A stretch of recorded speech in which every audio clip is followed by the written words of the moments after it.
Hello, everyone. We shall start in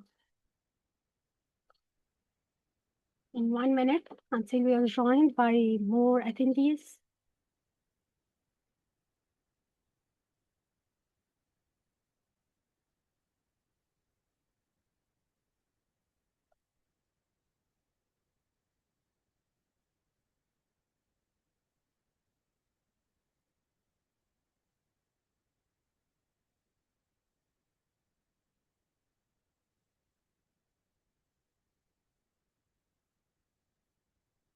Good morning, good afternoon, good evening, dear colleagues, wherever you are.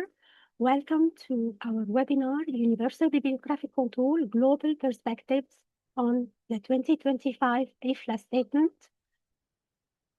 part of Topics in National Bibliographies, a virtual event series brought to you by the IFLA Bibliography section.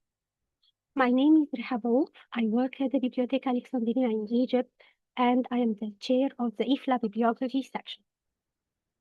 This webinar is in our series has many specificities. It's very special in several ways. The topic is concerning our section. It's a statement. It's about a statement we maintain, a principle we uphold, and it's also very specific and very special to the UBC working group. It's run by the team of members of the team of the UBC working group, Mathilde and Mathilde Koskas, presenter, Anna Slawik and Satu Ninen, moderators, Patriva, one of the panelists, Alex Kiros in the backstage, and myself as host and chair. But it's also special because it's intended to engage the audience, not only during the webinar, but after the webinar through a follow-up. Stay till the end, stay tuned, and if you don't have the opportunity to stay till the end, don't worry. Just listen or watch to the recording, and then we can get in contact with you via email. Before introducing our program for today, I would like to outline the webinar protocol. So this webinar is being recorded, and the recording will be made available shortly after the webinar. All microphone and videos are off except for the speakers and the chair. We advise you to use the Q&A box in order to put your question, to add your question, so it won't be lost in the chat, in the greetings that are in the chat. And you have the option also to turn on to use the closed captioning in your language or in English in order to better follow the webinar. Our program for today has two segments, a presentation titled UBC Today, the 2025 IFLA Professional Statement on UBC and what comes next, and a panel discussion featuring global perspective from our panelists. And we have two segments of Q&A, one just after the presentation and one final Q&A at the end. So make sure at the final Q&A that to specify is your question for the presenter, for the panel, or for the UBC team, or for the IFLA bibliography section. So without further talk, let's go and welcome our presenter for the day. The co-chairs of it gives me a great pleasure to welcome the co-chairs of the UBC working group, Mathilde and Mathilde Koskas, from the Royal Library of Belgium, and Mathilde is also member of the Maud is also member of the IFLA bibliography section, and Mathilde is from the Bibliothèque Nationale de France, and she is the chair of the IFLA cataloging section. I stop sharing my screen, and the floor will be yours. Yes, I will share my slides.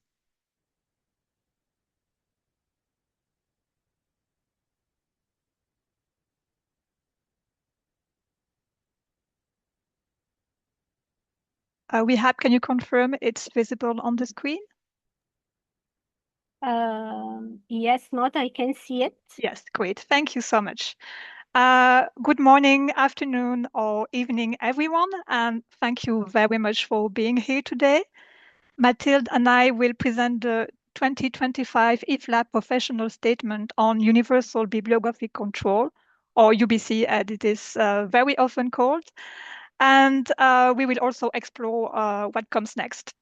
So this statement is the result of a major international revision process, and it reaffirms UBC as a core concept for global bibliographic coordination in today's digital and interconnected world.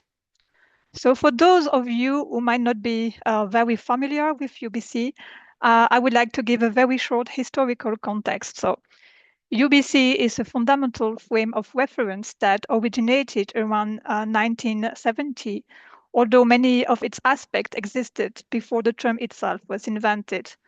So it was conceived as a worldwide system for the control and exchange of bibliographic information with the goal of making basic bibliographic data on all publications universally and promptly available, and also in a form which is internationally acceptable.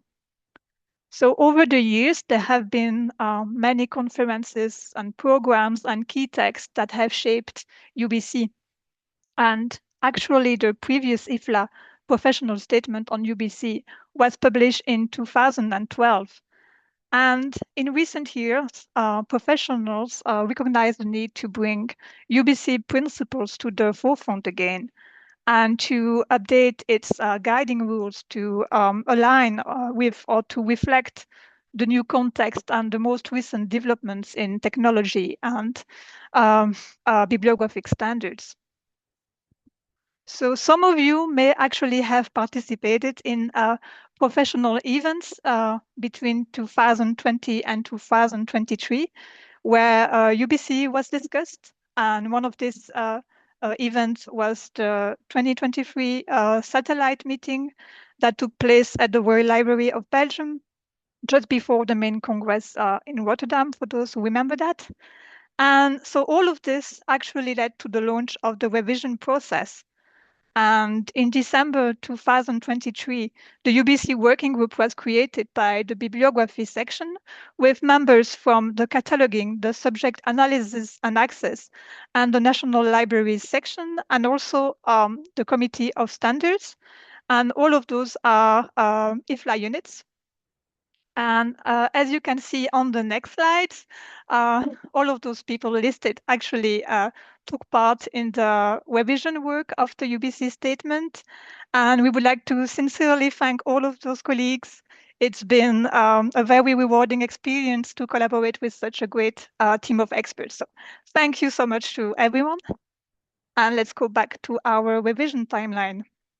So our first step as a group was to define the mandate, the terms of reference, to also clarify the statement's role within other IFLA documents or other IFLA standards. And obviously, we also needed to organize the revision work. So this resulted in a text called Proposal for a Future Revision of the UBC Statement. And after that, we've spent several months revising and drafting the new statement. In April, we circulated our draft to the committees of the sponsoring IFLA units to gather some initial feedback, which led to a revised draft. And after that, in May of this year, we launched a worldwide review, which proved both interesting and successful because we received input from experts from 12 different countries, such as Armenia, Australia, Canada, Japan, New Caledonia, Singapore, Sweden, etc. So this wide-ranging feedback demonstrates the global relevance of UBC and the strong interest from the professional community. So we integrated some last updates based on the feedback received. And then finally, the statement was endorsed by the IFLA governing board in July, so this year. And one of the new developments in the new statement is the inclusion of a clear, I mean, at least we hope it is clear, and very concise definition. And we wanted to capture the essence of UBC in a few words. And it is something that had not been clearly articulated in earlier resources. So let's read the definition. UBC is the concept of achieving global coordination and access to bibliographic and authority metadata through the timely creation and sharing of essential user-oriented bibliographic information. We have also revised the principle of UBC, which form the core of this document, the heart of the document, we could say. And let's read them together. So distribute responsibility globally, each national bibliographic agency taking responsibility for its national output. Create and maintain metadata at the source in the territory of origin. Ensure timeliness of production and distribution of quality metadata. Make metadata widely and openly available for reuse. Use internationally agreed standards to make metadata consistent and interoperable. For those who haven't had the chance to read the statement yet, please know that it is available on the IFLA repository. We won't go through it today. I mean, not in its entirety, but it's only 2 pages long. So please know that it also covers the goals of UBC, the key stakeholders, the benefits, and a call to action. So now Mathilde will go on with the second part of this presentation. Over to you, Mathilde. Thank you, Maud. So, of course, the next step after the endorsement by IFLA's governing board was translations. As this is an official IFLA document, it has been or is being translated into the 7 official IFLA languages. But as you see, we are also very happy that there are many more languages that are ultimately going to be covered. And that's also it's the same point that Maud made with the responses to the worldwide review. Some of our colleagues have explicitly told us that whereas usually they would make do with the English version because maybe there aren't that many speakers of their language and it's too much of an investment to translate every IFLA normative document, for instance. This one, which is a short 2-page document, is also fundamental enough to the profession that they want to ensure that all librarians in the country can access it and understand it if they want. So we're very, very happy to see that kind of response. And we would be very excited to see even more proposals for translations into other languages. So please, after the webinar, feel free to reach out to us if you want to translate it into your own language. Maud, can I have the next slide, please? Thank you. So while we were working on this 2-pager, of course, we had to do a deep dive on documentation, and behind those 2 pages, there are page upon page of documentation. We started by building a bibliography on UBC and shared the workload by each of us reading a few articles and sharing comments, especially calling attention on the most salient points. I want to mention that among the most frequently found names in our bibliography were those of Dorothy Anderson, whom you can see displayed on the slide here, who was very involved in the origins in the first decades of the life of UBC and was ultimately the director of the IFLA UBC office. In more recent bibliography, like frequent authors on UBC, I wanted to mention Marie-France Plassard and our own working group member, Sandra Gisela-Martin. It was extremely informative and inspiring for us to delve into the historic context of UBC, to see the comments that people made at the time. Maud, if I can have the next slide, please. Yes, sure. Thank you.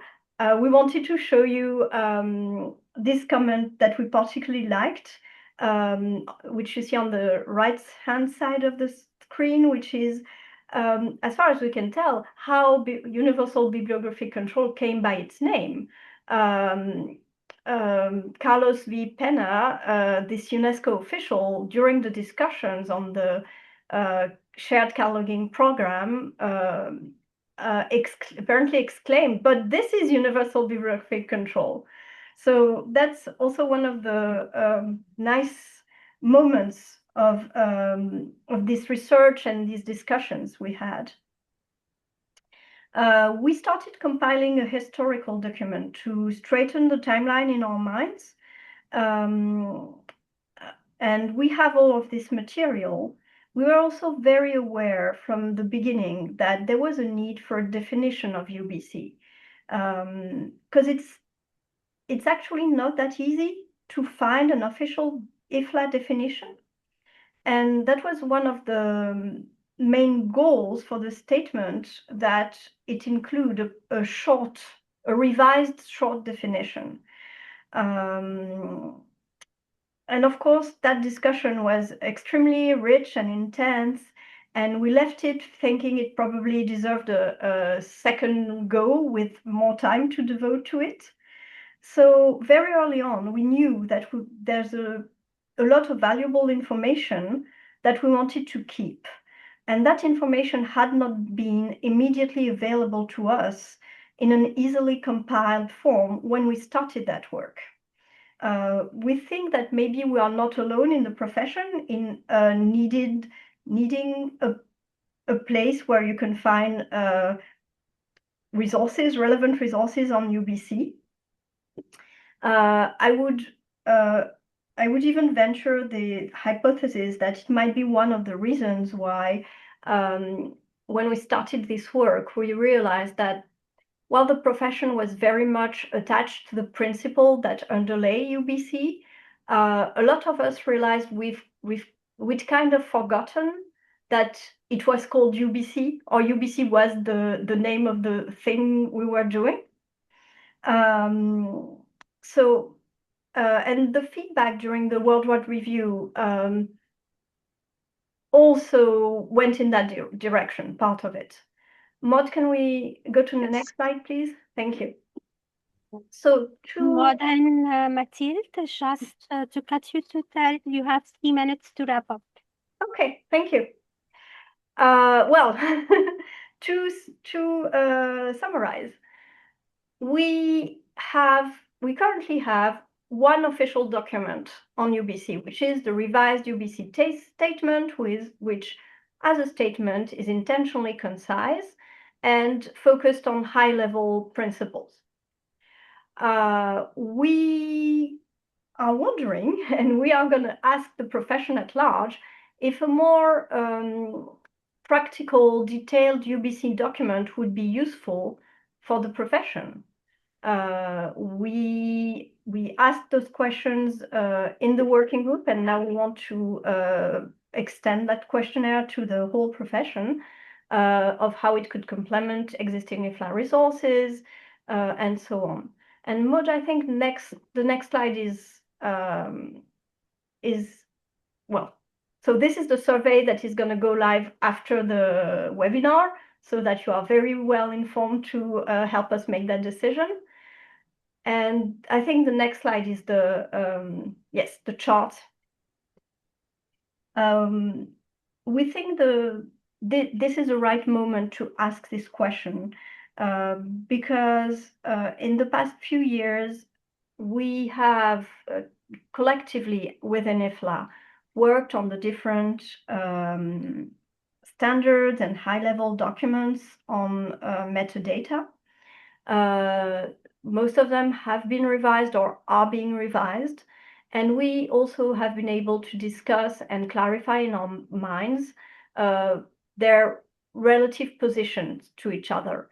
The visual representation we propose here is the one that Maud and I came up with last summer based on discussions and other colleagues' presentations over the past couple of years. And for now, UBC you see as the background of the rest of it, but once again, there's no real written document about UBC, its reasons, its history, definitions, maybe bibliography on the subject, and so on. We think that might be useful, but before going into that years-long process, we want your opinion. So please share it with us after the webinar. I think there's one last slide. Yes, thank you very much. Thank you so much, Mathilde and Maud, for this exclusive closer look at the revised UBC statement and the process to revise it. That was very informing. I don't see any questions to you here in the Q&A or in the chat, unless I'm missing something. So that make me thank you both. And Thank you. let's move to the second section. Let me share my slide again. Let me move to the next. Let us move to the next section. Segment of this webinars to the panel discussion, and the panelists, our panelists are truly representing the global landscape, carefully selected to also represent the bibliographic landscape and its different application, the spectrum of the bibliographic landscape. So we have two IFLA standard body, the ISBD review group and the metadata technical review group, two national libraries, two academic representing the academic sector, and 4 countries. And co-moderated, the panel is co-moderated by Anna Slowick and Saeedeh. Anna is a cataloger at the University of Toronto. She's also the secretary of the subject analysis and access section. And Satu is an information specialist at the National Library of Finland, and she is member of the IFLA bibliography section.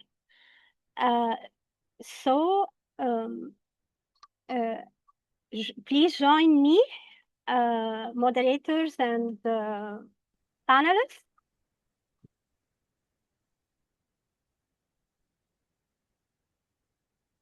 Hello. Hello.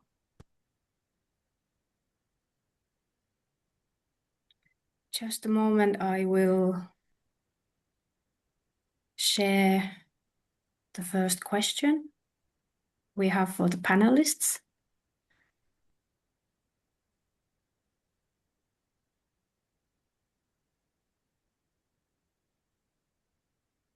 And we're still waiting for Mulugeta. Yes. Anna, can you please confirm me it's I can see. showing the question in full screen mode? Yes, thank you, Satu. It's perfect. Yes.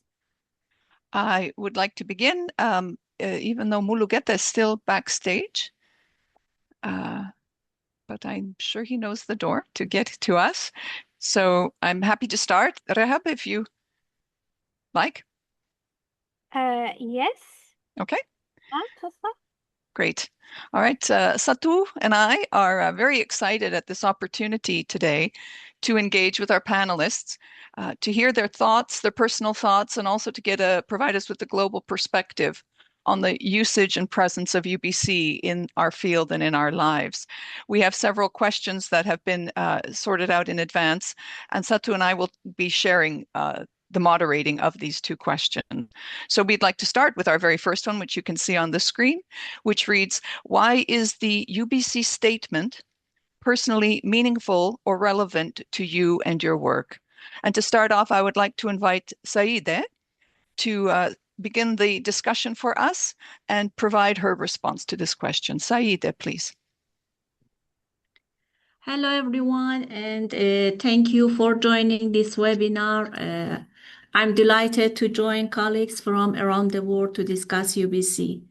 For me, the UBC statement is not just a formal document. It is a framework that gives coherence in my daily work. It clarifies what bibliographic data must be like to function both nationally and as part of the trusted global information infrastructure. In my roles as chair of the ISPD review group and as a metadata specialist at the National Library of Iran, I use UBC as a reference point of decisions, from revising descriptive rules to shaping national metadata policies. My work spans several layers. At the conceptual and the descriptive level, we work with standards such as ISPD and the IFLA Library Reference Model, LRM. At the record structure level, we rely on UNIMARC and its national implementation IranMark. For subject access, we use the Persian subject heading system and the Iranian cultural thesaurus that can be expressed in machine-readable form. UBC invites us to see all of this not as separated local choices, but as part of one chain whose final produce should be coherent, reusable metadata, and can be understood across borders and systems. At the same time, we have introducing artificial intelligence and the large language models into cataloging and metadata workflows. These tools can suggest descriptions, suggest subjects and name matches, but their quality depends entirely on the standard and the consistency of the data that learn from. Without a framework like UBC, AI could easily amplify inconsistency and bias. For me, UBC helps ensure that any use of AI is grounded in professionally governed standards-based metadata, and that responsibility for bibliographic decision remains with national bibliographic agencies. In that sense, the UBC statement acts as a bridge between the long tradition of library standards and the future shaped by linked data, the web and AI-driven tools. It also gives me a common language to use with catalogers, technologists, and policymakers. When I argue the metadata quality is not a luxury but a precondition for visibility, trust, and genuine international cooperation. Thank you. Thank you very much for your informative and comprehensive reply. I would now like to invite Mulugeta to provide his perspectives on the personal usage of UBC. Yes, Mulugeta, please. Well, are you hearing me? Well, first of all, thank you for having an opportunity to reflect my professional perspective on international platform here from Owasso University, Ethiopia. For me, UBC statement is deeply meaningful because it aligns with my professional, not only my professional, it aligns with library and information professionals work in Ethiopia's academic library sector, not only in Ethiopian library academic sector, in public libraries and other library sector. You know, UBC is deeply, why UBC is deeply meaningful for me? There are 4 cardinal points why UBC Universal Bibliographic Control IFLA statement is deeply meaningful for me. Number 1, it strengthens Ethiopia's knowledge ecosystem. You know, here in Ethiopia, you know, bibliographic data are fragmented across universities, research institutes, and even at the national level, at the country level, there is no bibliographic control. You know, that is why it is deeply meaningful for me. Therefore, UBC provides a shared vision to bring our information together, making Ethiopian scholarship more accessible. Secondly, it supports, you know, inclusion of linguistic and cultural identities. This is the main cardinal point. Particularly, the revised IFLA UBC statement focuses on this. You know, it focuses on this and the today's digital and multilingual and data-centric environment. It focuses on that area. You know, UBC emphasizes metadata that respects indigenous languages, cultural heritage, and local knowledge, supporting communities that have historically been excluded. You know, therefore, here in the case of Ethiopia, this is a good opportunity for Ethiopia's publications that span Amharic, Afan Oromo, Tigrinya, Sidama, Somali, and so many more languages. Another is thirdly, it promotes equitable access to knowledge. You know, UBC promotes equitable access to knowledge. Here in the case of Ethiopia, many students and researchers are struggling to locate Ethiopian publications, manuscripts, original Grace literatures. You know, when they are struggling to locate these literatures, you know, Ethiopian researchers, you know, they face a problem of discoverability. Therefore, UBC principles help to ensure discoverability, especially for underreserved regions. You know, that is why it's meaningful for me. Fourthly, it promotes collaboration across institutions. You know, UBC shared standards and the tools, encourage integration between universities, research institutes, and the National Library and Archives, fostering long-term development and modernization. That is why it's meaningful for me. Okay. Thank you very much for identifying these cardinal points. That's greatly appreciated. I would like to now move to our second question for today, which is, in your view, why is UBC important to the library and information profession today? And this question, I would love to invite Pat for her response to this question. Pat, please. So when I think about how UBC is important for the whole library information sector, and particularly for an important sector of the library community, which is those of us who are concerned with metadata creation and management, it's a way of stating how we contribute globally to society. We contribute to knowledge development, and we contribute to individual and community growth by providing reliable information. And so I think that this broader vision is important in helping guide our professional actions, and it gives priorities as to which projects we work on as a profession. And I think the interesting thing is Mathilde gave us some of the background and history of UBC. This is just as true today as when it was first imagined, at this point more than 50 years ago. And I think it's important to be able to remember that just because something has existed for many decades, of course, it can still be relevant. And by refreshing the statement, we have been attempting to show that that in fact we can state it in current terms. So in practical terms within IFLA, especially when we think of our professional actions that we take through IFLA, UBC is particularly important in the standards context because it helps us provide structure, and the structure is supported by and through all the other IFLA standards relating to metadata. And so, I love that diagram that we saw that shows all the IFLA standards around metadata as a sort of layers of an onion, as we see the different aspects going from the more general high level of the statement through the principles and models to the more concrete, to the rules for describing resources and for encoding and sharing data. And if we just take a couple of minutes to remember those many IFLA projects, in terms of the principles, we've got the international cataloging principles, the Statement of International Cataloging Principles, which first came in that form in 2008, was revised in 2016, and now is in its final stages of re-revision, having had a worldwide review back in May, and is expecting to be finalized and a new version published in 2026.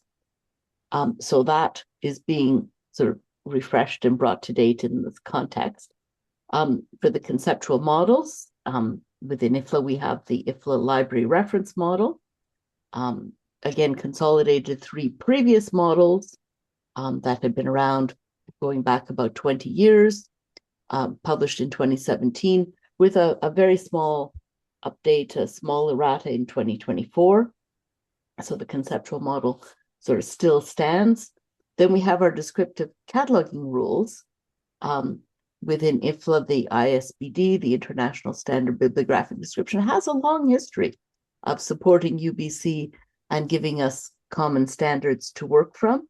The ISBD Consolidated Edition of 2021, and the whole move to an entity-based cataloging environment that works directly with the conceptual models, that is coming to fruition now with the ISBD for manifestation, which is in the publication process, and the project to continue for all the other entities. So these are sort of major projects, major areas where IFLA is working. And then the encoding standards, IFLA's Unimark Authority and bibliographic formats with their annual ongoing updates and proposal cycles. So you can see how all this within IFLA contributes to fulfilling UBC. When you look at it in that perspective, these are not disconnected projects. These are projects that work together to a common goal, and helps make the ecosystem work, the UBC ecosystem works. So all this sort of motivates our standards work, and it confirms its essential nature. And so I think it's always important to put all this in a context, and I know I had a chance to do this even quite recently in a local webinar that I did for one of our Canadian associations here. And I think this is extremely important because it helps us relate all the standards work we do to the purpose of it. Always comes back down to providing information for the user. Thank you very much, Pat, for showing the relationships and tying this all back to the IFLA standards and how all the pieces fit together, hopefully, when they work. Our third question for today deals with the translation. And this question reads as you see: what motivated you or your institution to translate or promote the UBC statement in your language or context? And for this, I would really like to invite Tolkien to provide a reply to this question. Please, Tolkien. And she's just vanished there from our screen. There she is.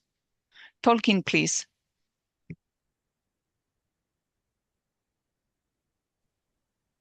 Hi, everyone. And I decided to translate and promote the UBC statement because it's a key international document that defines how libraries should create, share, and use high-quality bibliographic and authority metadata. The updated statement highlights the importance of timely, reliable, and standardized metadata, and these ideas are extremely relevant for our country, Kazakhstan, where libraries are actively developing national bibliographic system and improving cataloging practices. Another important reason is that I translated this UBC statement into Kazakh and Russian languages, that the Kazakhstan National Library serves as a national bibliographic agency in our country. According to the UBC statement, the agency is responsible for maintaining authoritative metadata about the country's publications. For us, this is the direct mission, so it was important to bring this document to our professional community in our own language to ensure shared understanding and consistent implementation. The Kazakhstan National Library is also the methodological center and the center of corporate cataloging in Kazakhstan, and the School of Catalogers plays a key role in training specialists across regions, and I am the main trainer of this school. Translating this statement helps us develop unified approaches, teach professionals modern international standards, and ensure that all libraries, large and small, work with metadata in a coordinated and high-quality way in Kazakhstan. And I think that's all. Okay. Thank you very much for showcasing the relevance and the usefulness across many different types of levels of libraries. And as you say, for even the librarians themselves to be able to work with this material to help users across in your country in several languages. At this point, I would like to pass over moderating duties to my co-moderator, Saeedeh, who will handle the next round of questions. Saeedeh. Thank you, Anna. Let me just quickly again share the screen so you can read the question. The fourth question we have for today is, how do you see the UBC statement being applied or used in practice in your institution, your country, or in your area of expertise?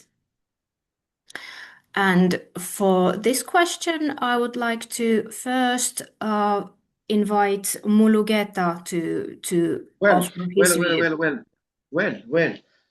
You will see practical application in my country or in my institution, you know, it can be possible, it can be applied, you know, but if there is willingness, professional dedication, and goodwill, if there is goodwill between stakeholders are the National Library, university libraries, public libraries, cultural institute libraries, all types of libraries. If there is a collaboration in between these stakeholders, it can be applied, you know. For example, let me give you a highlight here in the case of Ethiopia, you know, practical application at national library level or at university level, you know, at national library level, you know, there is no central catalog and the standardized metadata, you know, as far as my knowledge, there is no well-structured and organized metadata, online metadata currently at the country level here in Ethiopia. You know, Ethiopian National Archives and the Library Agency can use UBC principle to improve cataloging consistency, accelerate digitization, and create organized discovered metadata systems. I hope in the future, I hope they will react. I think so. You know, at the university library, yes, all university libraries, you know, as I've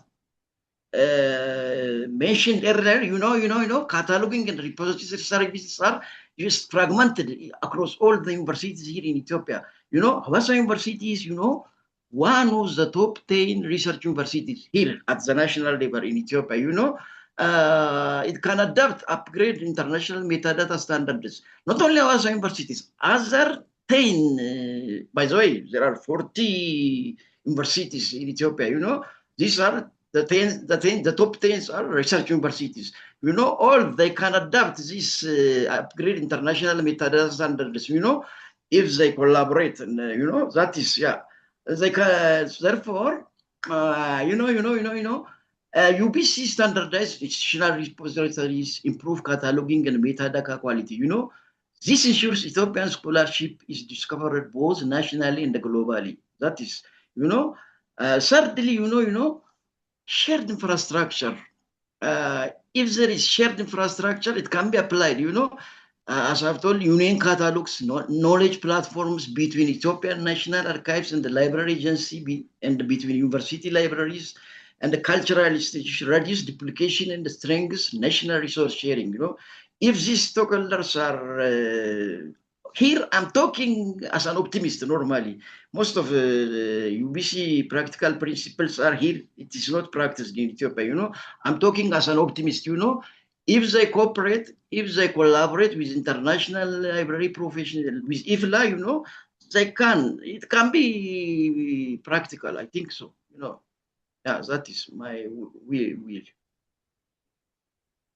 Thank you, Mulugeta. It's always wonderful to hear a optimistic standpoint on things.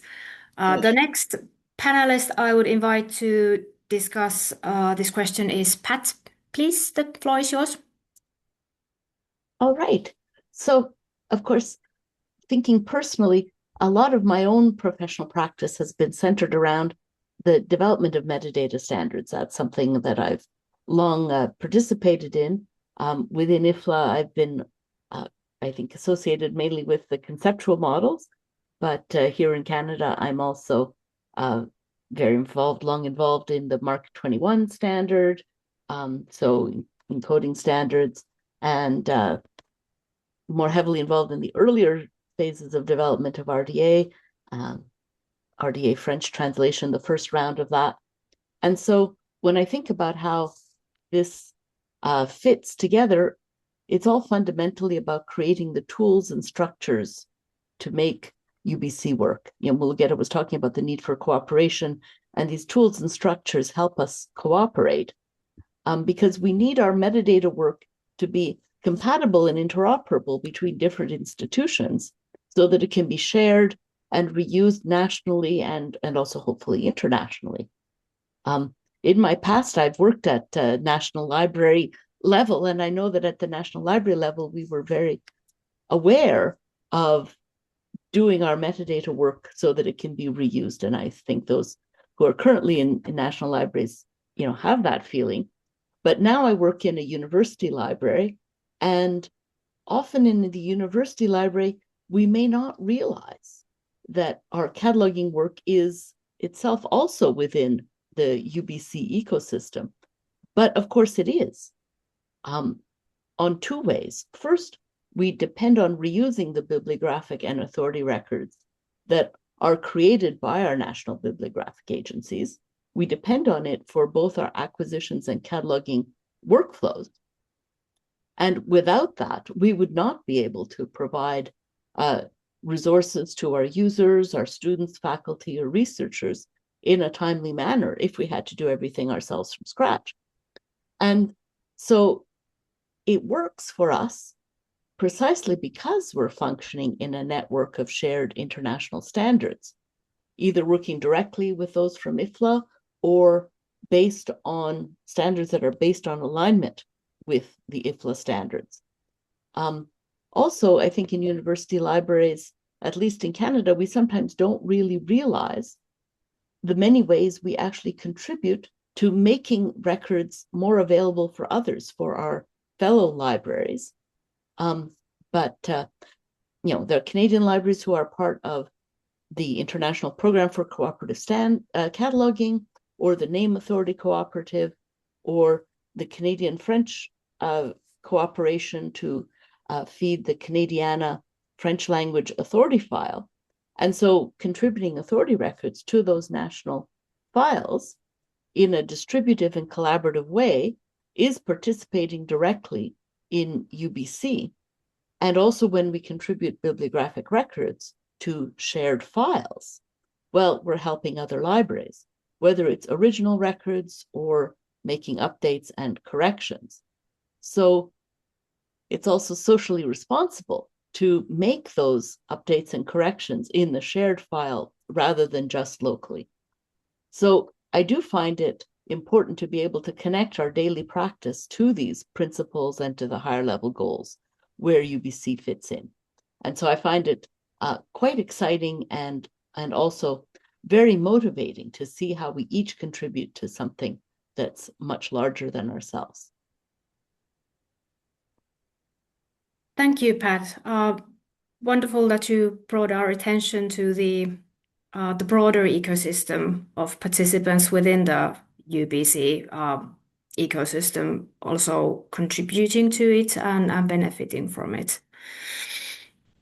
Next up, I would like to ask Saeedeh to give her view on the topic. Yes. At the National Library of Iran, the UBC vision does not remain at the level of principles. It is embedded in our workflows. The clearest example is our CIP program in Iran. Obtaining a publishing license for a book is tied to obtaining CIP data from the National Library. So most printed books receive authoritative basic metadata before publication. This ensures that data is created close to the point of origin at the right time and then reused in national systems and biomes. Similar workflows also apply to a wide range of non-book materials, including musical works, maps, audiovisual items, and even carpet design. National bibliographic and authority work is carried out using IranMark, placing us in a community of countries that share a common exchange format and making future mapping to models such as LRM more realistic. We also maintain extensive national authority files for personal names, corporate body, families, preferred title, and geographic names that is intended as a reference point for describing Iranian entities and, when condition allows, as the basis of participation in an infrastructure such as VIAF and services in the WorldCat environment. On the subject side, Iran has the full Persian subject heading system, local extension to DOE and Library of Congress classification, and Iranian cultural thesaurus. Together, these tools align our national view of knowledge with international structures without losing linguistics and cultural specificity. From the technological perspective, we have not yet completed a transition to RDF and linked data, but we are discussing application profiles and mapping from IranMark to newer model. Here, the UBC statement acts as a prioritization tool, helping us decide what to expose first and how the National Bibliographic Agency should position itself. The emerging global knowledge graphs, including quotients, standard-based experimentation with AI for tasks such as duplicate detection and subject suggestion. Thank you. Thank you very much, Saeedeh. And next up, Tolkien, please, the floor is yours.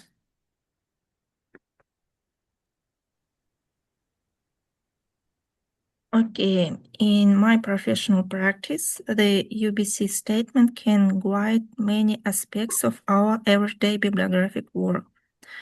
Firstly, it clarifies the responsibility of the National Bibliographic Agency to create, maintain, and distribute authoritative metadata about all national publications in Kazakhstan.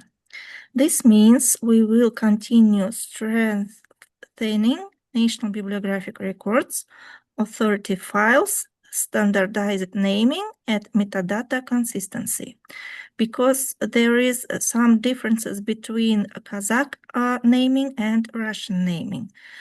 Here in Kazakhstan, we have two official languages, as a Kazakh and Russian. That's why.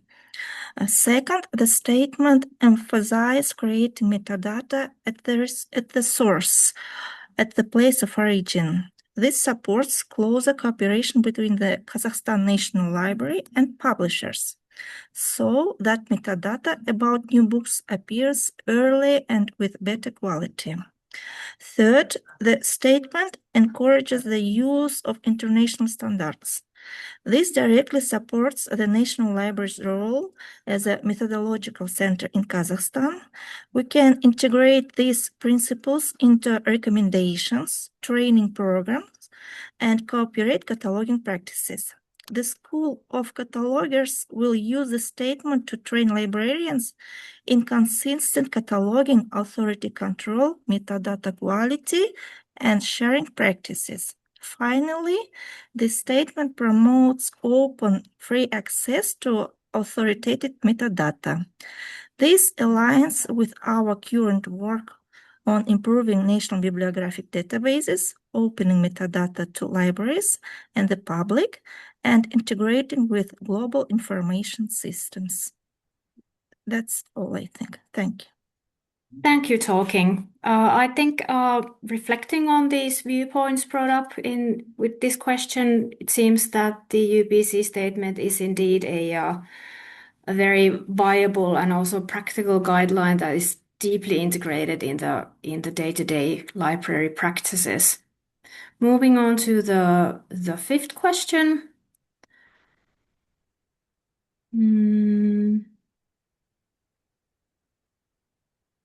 This one is a twofold question. First, do you feel you have the tools and resources needed to apply UBC principles and effectively? And if not, what kinds of guidelines, examples, or supports would be most useful? And for this question, I will ask Pat to start. All right. So thinking about tools and resources, I think one of the first things is in our own contexts, as well as thinking as standards developers, we need to sort of fully absorb the nuances in the new framing of UBC in the 2025 statement. I mean, Tolkien was bringing out the importance of information at the source and all these little things that are in there that are important. It may not be necessary for every staff member in every cataloging unit to explicitly go through this, but I think certainly those of us making policy decisions need to keep in mind where our role fits in the UBC ecosystem and the dependency to it. When I think I'm in a privileged situation in Canada where we have long developed many tools and have a long history of working together in shared databases, and therefore having to negotiate standards in shared databases so that we're not stepping on each other's toes or undoing each other's work. And therefore, the mentality of the need for cooperation and compromise is there. But that is, I think, a mental tool or predisposition that's necessary for applying UBC principles effectively. So it also helps us give us criteria when we're exercising our cataloger judgment. We can frame, is my decision supporting UBC in terms of how I handle something? And in making a policy decision, is this policy decision helpful to UBC, or is it going my own way, off in the corner? That is not being a good cataloging citizen. In terms of one of the things that I think I'm not alone here, that one of the things that's still difficult in our standards framework is providing multilingual access to users without requiring sort of duplication of work and cataloging effort. I think it's still a challenge. I think it's still an area where we need to develop standards, practices, and even technology. Some of today's cataloging solutions, technology solutions can help with like language switching by having versions of coded information that can be displayed depending on the language the user chooses for their catalog interface. But I think more standards work is required. and also a great deal of work around authoritative mapping and alignment for controlled vocabularies across languages. Comes back to investing in professional quality translation that actually really makes sense. So I think there are areas. I think a lot of what we need is also part of a mindset to want to contribute to universal bibliographic control and not just local control and local needs. Thank you, Pat. And next up, Saeedeh, please. The floor is yours. If we look at our traditional infrastructure, Iran has many of the core components needed to work in line with UBC. We have ISBD as a descriptive framework, Iran Mark as record formats, extensive authority files for persons and corporate body and national system of subject headings, local extension of classification schemes, and the Iranian cultural thesaurus. Intellectually and operationally, the foundation are there. However, when we consider newer expectation around web visibility, link data, and machine-to-machine interoperability, important gaps remain.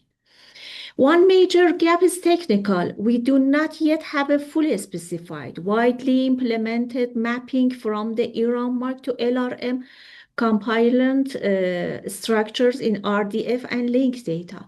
Without that, our existing data cannot fully participate in the link data ecosystem. To address this, we would benefit from international guidance, particularly from IFLA, on mapping between ISBD, Unimark, and RDF-based model, as well as practical example from countries that, like us, work with limited financial and technical resource and need to plan a phased transition. A second gap concerns the relationship between library standards and the wider web. Most users now begin their search in a general search engine, and those engines are optimized for schema.org rather than Mark. We need authoritative mapping between IFLA standards, especially LRM, ISBD, and Unimark-based vocabularies, and schema.org. So that national bibliographic data can be exposed in forms that both library catalogs and web platforms can understand. This is an area where IFLA could provide real leadership in dialogue with major search providers. To engage with search providers on why bibliographic catalog often remain in the invisible web without schema.org mapping. Finally, there is the question of AI-enabled tools. A new generation of AI and machine learning system could assist catalogers by proposing descriptive elements, detecting duplicates, suggestion subjects, and aligning name variants.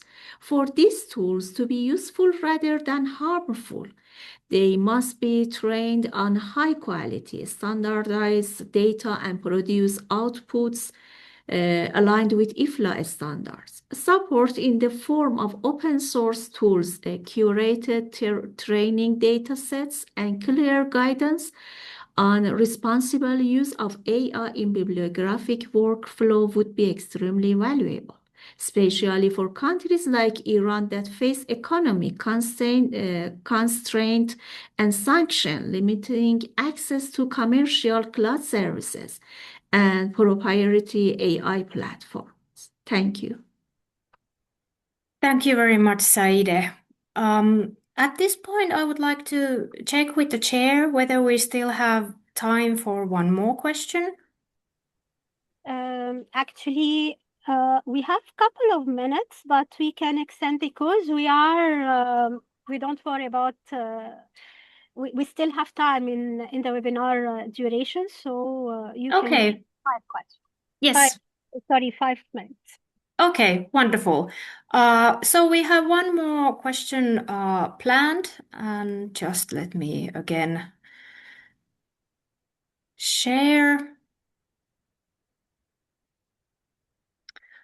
The final question is, what challenges or limitations do you face in implementing or aligning with UBC principles, and are there institutional, technical, or policy barriers that should be addressed?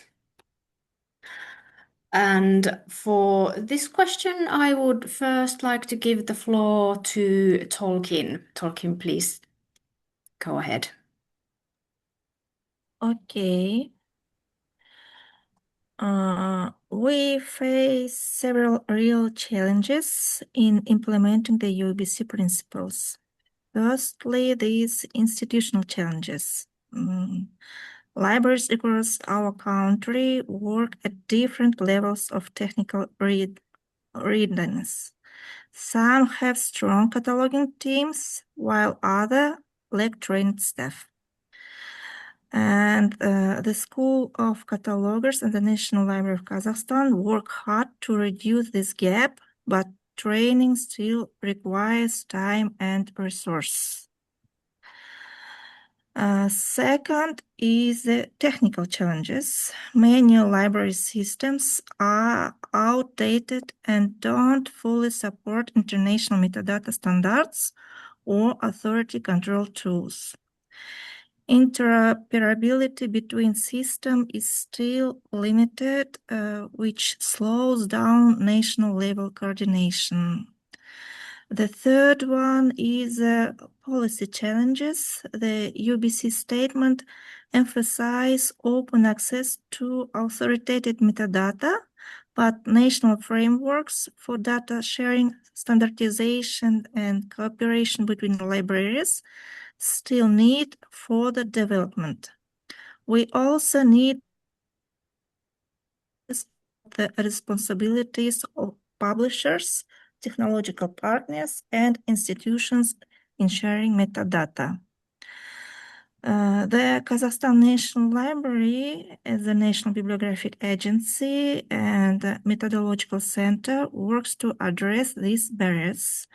We are updating standards, improving corporate cataloging, developing shared authority files, and training specialists through the School of Catalogers. But full implementation will require continued investment, modernization of system, and broader national coordination. At this time, we are developing a new standard as for bibliographic description for the ISBD 2021 standard. In November, we held a large-scale conference on national bibliography and standardization and I want to say a huge thanks for Rehab for participating in that conference. And I think I answer for these questions. Thank you very much, Tolkien. And next up, let's see. Saeedeh, please, would you address the topic? Okay. The challenges we face in implementing UBC in Iran operate at several levels. Technically, our bibliographic infrastructure is MARC-based, with millions of records stored in Iran MARC. Moving that volume of data towards linked data entity-based model aligned with LRM and supported by updated standards such as ISBD4 LRM and UniMarc entity relationship currently being developed within IFLA is a long-term undertaking that requires conversion tools, redesign system, and sustained investment. At the same time, parts of the digital publishing landscape, especially born digital resources, are not yet consistently captured in the national bibliography. So our picture of the country's intellectual output remains incomplete. This makes it harder to realize UBC's expectation of timely, comprehensive national coverage. At the institutional and policy level, the absence of a clear national open data framework for bibliographic records make it difficult to realize metadata in ways that encourage reuse. Until the legal conditions for reuse and redistribution are clearly defined, libraries and other bodies will remain cautious in how they consume and republish it. Capacity building is another barrier. Without ongoing training in newer standards such as LRM and linked data technologies, the human side of the transition will lag behind what is technically possible. Together, these factors slow our progress toward reusable, professionally governed national metadata as envisaged by UBC. Internationally sanctioned and related restrictions complicate Iran's participation in infrastructures such as VIAF and WorldCat. Even our records are standard compliant. They may not appear within global aggregation services, creating a structural barrier to the visibility of Persian language and Iranian publication that goes beyond technical question. There is also the challenge of web visibility. Many users never see library catalogs, and search engine understand schema.org for better than mark. So much of our work remains invisible on the open web until mapping between library standards and schema.org are implemented. Artificial intelligence is both an opportunity and a risk. Unequal access to powerful systems can widen gaps between countries, and integrating AI-generated metadata without human oversight and alignment with professional standards risks introducing systematic errors at scale, directly undermining UBC's goals of trustworthy metadata. Thank you. Thank you very much. We still have Pat left. Could you, since we are a bit pressed for time, give just a quick summary of your views on the topic? Sure. I mean, I think others have spoken very eloquently to the technical challenges, and, definitely there will always be technical challenges and technical evolution. So I won't focus on that, because I think one of the important challenges is around, I guess it could be framed as policy, because while catalogers and those of us who work directly with metadata, we understand how interrelated the whole metadata ecosystem is. Even those of us who wouldn't necessarily come up with the name UBC, our institutional leaders, particularly if have never themselves been involved in cataloging, don't necessarily understand all this. So there is a great temptation to carve out local adaptations, and these just end up leaving us with unsustainable workflows, and that ultimately disadvantages our users.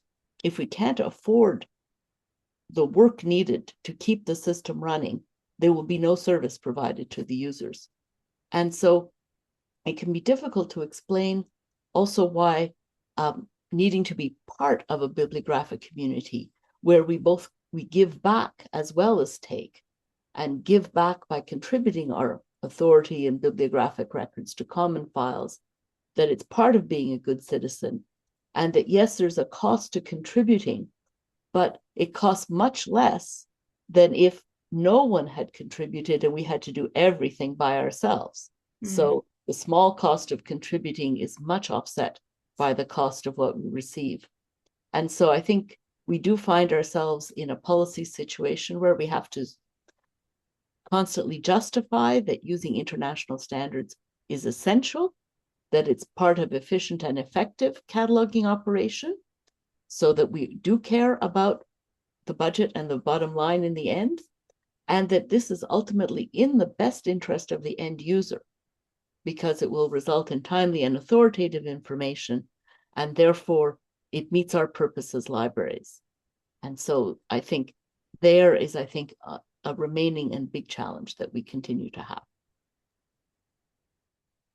Thank you very much, Pat. And that concludes our panel discussion section. I would like to thank you, say my thanks to all the panelists for all the valuable insights on the topic. I think we had a wonderful discussion here, and I will now pass the mic back to our chair, Rehab. Thank you so much, Satu and Anna, for moderating this rich panel.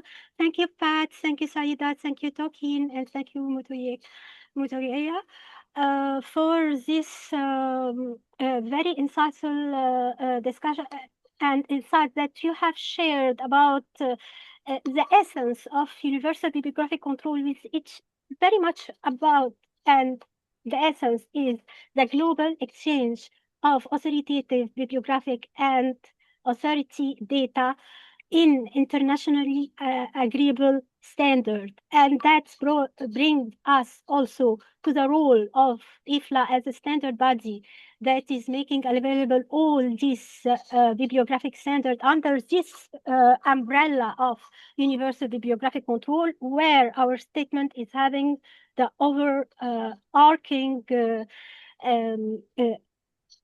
position and rule down to the international cataloging principle and to the conceptual model that model our bibliographic universe, and the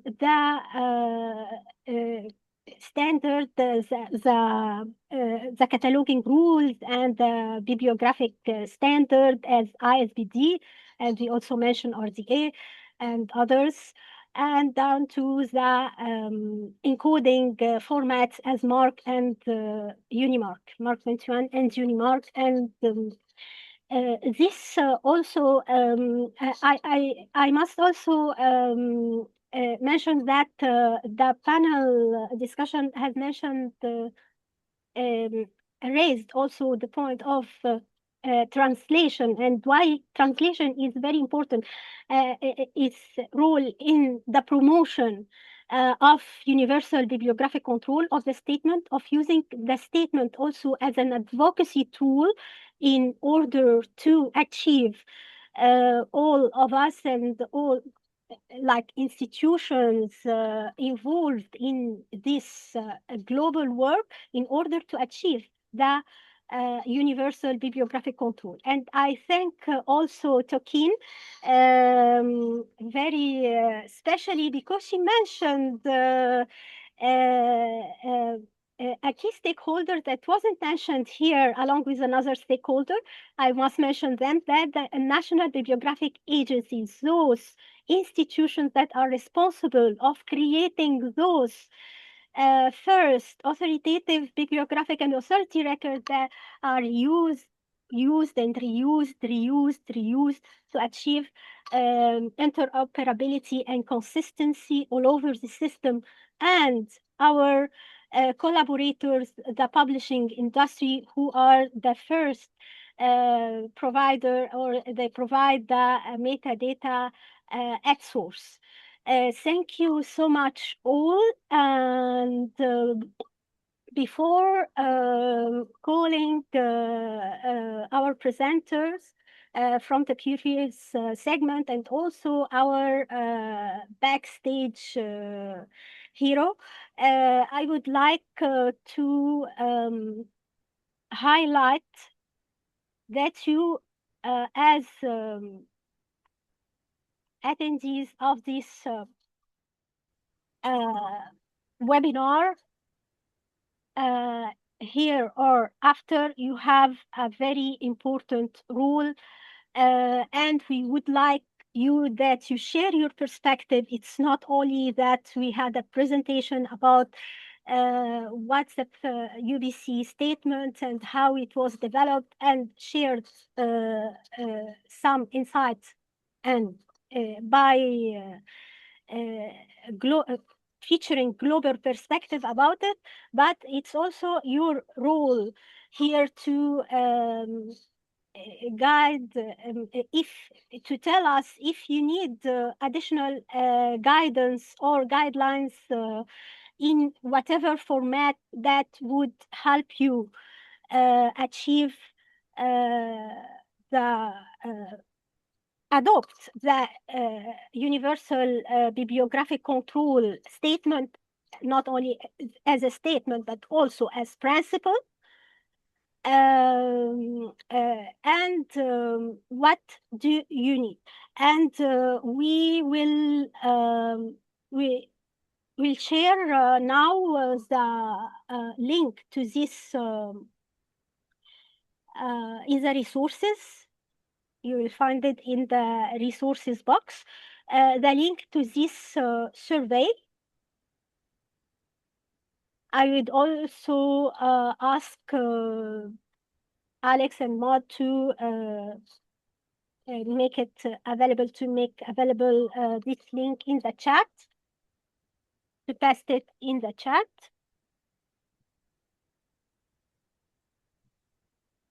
And now to conclude, I would like to invite again Maud and Mathilde to come forward. And for the final Q&A and discussion, I would like also to invite Alex Kiras, who has been supporting us from the backstage. He's also from the UBC team, and is a member of the subject analysis and access section.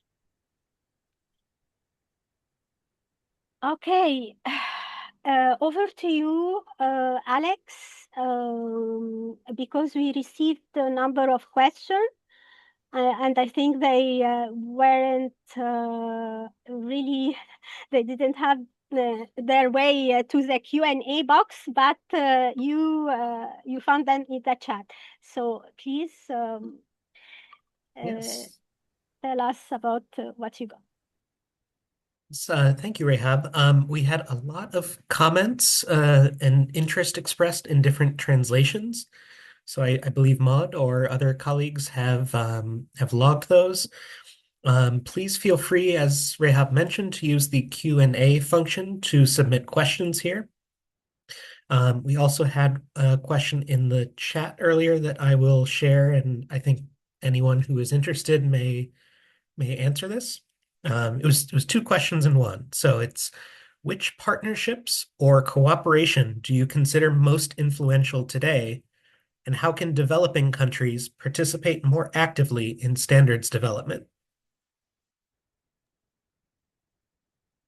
I will put that back in the chat too, so everyone can see. Would like to start us answering this question? Maybe Pat?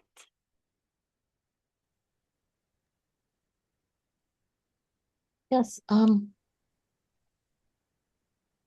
partnerships or cooperation most influential. Certainly, when we can work multinationally, I think that way we can certainly make an effort to bring together different points of view, different ways of working, participating in standards development. It has become in some ways easier to participate in standards development because a lot of the work is done not in face-to-face meetings, so it doesn't cost as much to travel to the meetings. A lot of work is being done online, but still there's a certain burden to that. And I think one of the issues is often feeling comfortable to work multilingually in standards development. But I think the first step to take to being involved in standards development is just to express interest and to show up and to speak up, because more volunteers are always needed. There's a tremendous amount of work to be done in standards development. So this is just the start. I would like to hear what some of the others have to say about this one. Madam Mathilde, maybe you have some. I can start with the first part of the question, but answering from probably the UBC working group's perspective. I think one of the stakeholders, partner, we often forget to mention is the systems, the library management providers, who can also help us while developing their tools. It can also certainly help us to achieve universal bibliographic control. And I mean, as librarians, we shouldn't also forget to work with them on that to make sure that it achieves our goals. I don't know if Mathilde, you want to add something to this? No, thanks, Maud. I think you covered everything. Any other thoughts on this from our panelists or moderators? Or from you, Alex, if you wish? Okay, then we pass to the next question that we got. And I see that there are questions now in the Q&A box. Alex. Yes, so this question remarks liking what Pat said about multilingual data and says that in Belgium, they have multilingual authority in MARC environment, and in XML or RDF, you can indicate language with specific attributes, but maybe some more guidelines are needed. And a question would input from multilingual countries be able to help create that?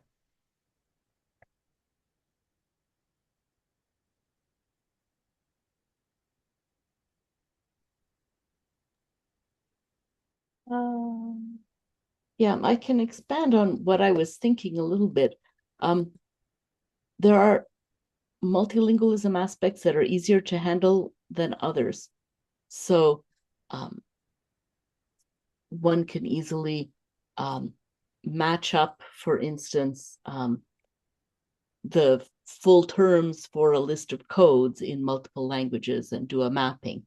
One can use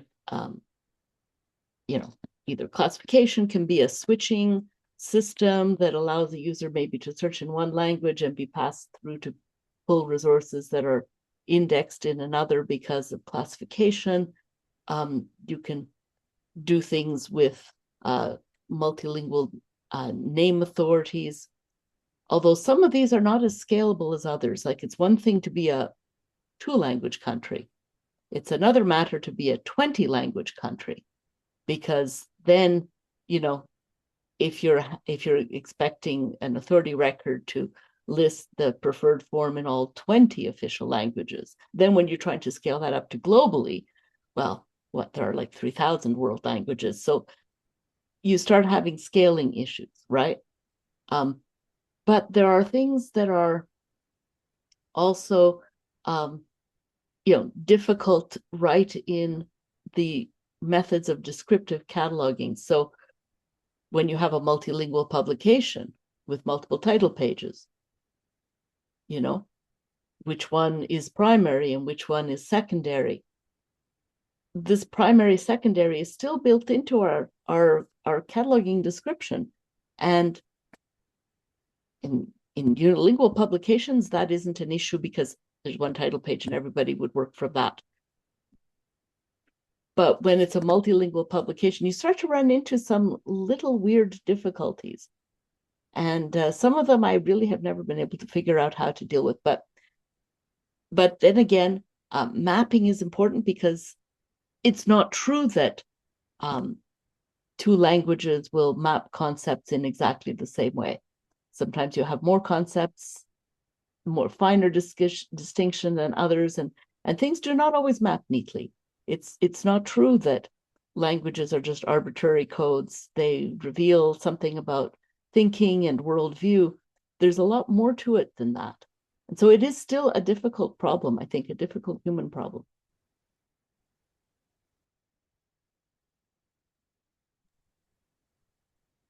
Any other thoughts on this particular aspect?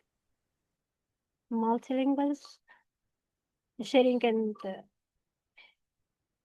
interoperability, maybe. Okay, Alex, do you have other questions? I don't see other questions right now, so